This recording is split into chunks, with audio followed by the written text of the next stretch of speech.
বিক্রি করে কি কি কিনছেন? কি কি নাম বলেন? কি নাকের গয়না? জোরে কোন? আর কি মোবাইল কত টাকা নিছে? এভাবেই নিজের সন্তানকে বিক্রি করে মোবাইল ফোন, নূপুর ও নাকের নথ করার বর্ণনা দিচ্ছিলেন অভিযুক্ত মা। চাঞ্চল্যকর ঘটনাটি ঘটেছে টাঙ্গাইলের মধুপুর উপজেলার পুরুষ শেওড়াতলা এলাকায়।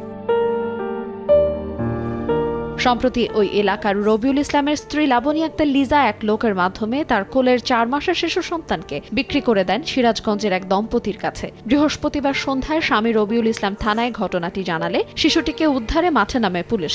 ওই নারীকে সঙ্গে নিয়ে উদ্ধার অভিযান শুরু করে শুক্রবার শিশুটিকে উদ্ধার করা হয়। তারা আসলে নীতি জানে এই মায়েরই পেশারে তারা বলছে যে আমাদের টাকার দরকার, তবে তাদেরও নাকি 10-12 বছর সংসার বাচ্চা হয় না, এরকম 2-3টে মিডিয়ার মাধ্যমে তাদের কাছে তবে ওই ইচ্ছা প্রকাশ করছিল মায়ের যে বাচ্চাটা সে বিক্রি করবে। মধুপুর শেওড়াতলা এলাকার আজম আলীর ছেলে রবিউল ইসলামের সঙ্গে গোপালপুরের বলাটা গ্রামের লিটন মিয়ার মেয়ে লাবনী আক্তার লিজার 2 বছর আগে বিয়ে হয়। বিয়ের কিছুদিন পর থেকেই রবিউলের অসচ্ছলতার কারণে স্বামী স্ত্রীর মধ্যে মনোমালিন্য দেখা দেয়। কয়েকদিন আগে ছেলে তামিমকে নিয়ে লাবনী তার বোনের বাড়ি ভুঁইয়াপুরে যায়। এ সময় রবিউল বারবার যোগাযোগের পর লাবনী জানায় সে তার সন্তান বিক্রি করে দিয়েছে। অভিযুক্ত লাবনী জানান মনির নামে একজনের সহযোগিতায় 10 এপ্রিল সিরাজগঞ্জের এক বাসিন্দার কাছে 40,000 টাকায় ছেলে তামিমকে বিক্রি করেন সে। ওই টাকা দিয়ে মোবাইল ফোন, পায়ের নূপুর ও নাকের নথ কিনেছেন তিনি। কোন জায়গায় বিক্রি করছস?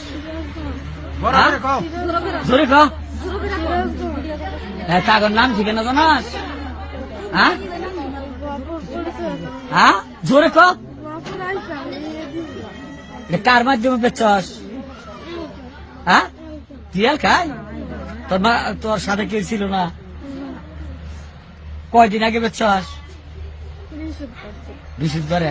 বিক্রি করে কি কি কিনছেন? কি কি নাম বলেন? কি নাকের গয়না? জোরে কোন? আর কি মোবাইল কত টাকা নিছে? হ্যাঁ, বাকি টাকা কোন? বাচ্চার মা নিজেই বাচ্চাটা 1 সপ্তাহ আগে বিক্রি করছে, বিক্রি করে আর বাচ্চার মা কাউরে জানায় নাই। পুলিশ আইসা ওনারা বাচ্চারা উদ্ধার করে আনছে, উদ্ধার করে আইনা বর্তমান মধুপুর থানায় আছে। শিশুটি বর্তমানে পুলিশের হেফাজতে রয়েছে। সময় সংবাদ, টাঙ্গাইল।